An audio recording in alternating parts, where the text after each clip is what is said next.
Scientist ने इस चीज़ को प्रूफ कर रखा है कि जो एक्चुअल में ब्लैक कलर होता है ना, वो अनअट्रैक्टिव नहीं है। एंड जब ये बात मुझे पहली बार पता लगी, सो मैं इस चीज़ को प्रोसेस कर पाने में थोड़ा डर रहा था।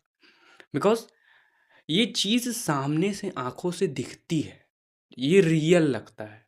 बट और ज़्यादा गहराई से इस चीज़ के बारे में अध्ययन करने के बाद मुझे पता लगा कि ये चीज़ एक सोशल कंडीशनिंग है। समाज ने हमारे दिमाग पर उस चीज़ को थोप दिया है बचपन से लेकर बड़े होने तक। एंड एक्चुअल में मेरा पैर ज़मीन से तब खिसका ना, जब मुझे ये पता लगा कि ऐसे ही और हज़ारों चीज़ें हम अपने दिमाग के अंदर बिठा रखे हैं जिसको हम 100% सच मानते हैं, बट वो सच नहीं है। इस चीज़ में तुम भी थोड़ा बहुत कंफ्यूज हो रहे हो कि अरे ये कैसे हो सकता है भाई, जो दिख रहा है वो तो अनअट्रैक्टिव होगा ही। वेल, इस चीज़ को तुम इस एग्जाम्पल से समझो।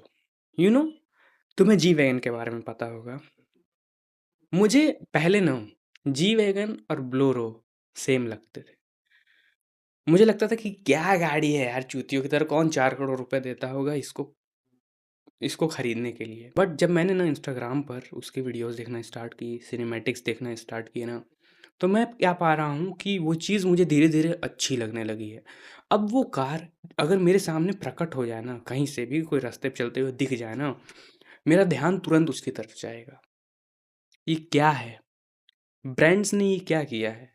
कंडीशनिंग किया। तुम भी इस एग्जांपल को अपने आप से रिलेट कर पाओगे। तुम्हें कोई एक पर्टिकुलर गाड़ी बहुत ज़्यादा बेकार लगती थी पहले, बट धीरे धीरे जब तुम लोगों के मुंह से सुने कि वाओ कितनी तगड़ी गाड़ी है, और तुमने इंस्टाग्राम पर सिनेमैटिक्स वगैरह देखे, तो अब तुम्हारी वो ड्रीम कार बन चुकी होगी। एंड मैं ऐसा नहीं कह रहा हूँ कि जी वैगन बेकार है, मैं ऐसा नहीं कह रहा हूँ BMW बेकार है या फिर कोई चीज़ बेकार है अच्छी है। मैं ये बताना चाहता हूँ कि यहाँ पर सोशल कंडीशनिंग वर्क कर रही है। एंड इसी तरीके के हमने हज़ारों चीज़ें अपने दिमाग के अंदर बिठा रखी हैं। याद करो, बचपन से लेकर बड़े होने तक तुमने क्या क्या अपने मॉम डैड से, अपने सोसाइटी से सुना है। तुम्हारी जो पूरी पूरी रियलिटी है ना, हो सकता है वही फेक हो सकता है वही तुम बहुत गलत तरीके से अपने रियलिटी को बना रखे हो। एंड तुम उस फेक रियलिटी के लिए, उस फेक सच्चाई के लिए दूसरों से लड़ जाते हो, दूसरों से बहस करने लगते हो। लाइक एग्जाम्पल के लिए, अगर तुम एक टेररिस्ट को देखो, उसके दिमाग के अंदर जो जो बातें भरी जाती हैं, वो इन चीज़ों को सच मानता है। एंड सच मान के ही अपने जीवन के अंदर वो बुरे कार्य करता है, अपने आप तक को कुर्बान कर सकता है उस एक मकसद के लिए। वो कैसे?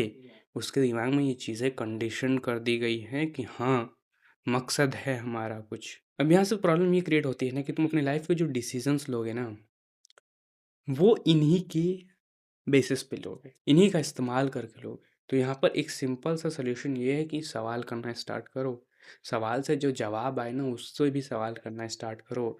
ठीक है? जितना ज़्यादा तुम सवाल करोगे, उतना ज़्यादा तुम सच्चाई के नज़दीक पहुँचते जाओगे, और जितना ज़्यादा सच्चाई के तुम नज़दीक पहुँचोगे, उतना ज़्यादा ही तुम्हारे लाइफ के डिसीज़न सही होंगे। इस चीज़ को समझो कि जो समाज कह रही है कि ये सही है, वो सही नहीं है। वो हो सकता है तुम्हारे लिए बिल्कुल गलत हो, वो हो सकता है तुम्हारे लिए बिल्कुल खराब हो। बट एक्चुअल में जब तुम सवाल करोगे तो तुम आसानी से ये देख पाओगे कि हाँ, जो सब लोग मान रहे हैं वो सही नहीं है। तो यहाँ से तुम अपने लिए जो सही होगा वो करना स्टार्ट कर दोगे। सो या दैट्स इट। आई होप तुम्हें ये वीडियो चली होगी। अगर तुम्हें ये वीडियो चली तो वीडियो को लाइक कर दो, चैनल को सब्सक्राइब कर दो ऐसी वीडियोस देखने। तब तक के लिए bye, and try to improve your self.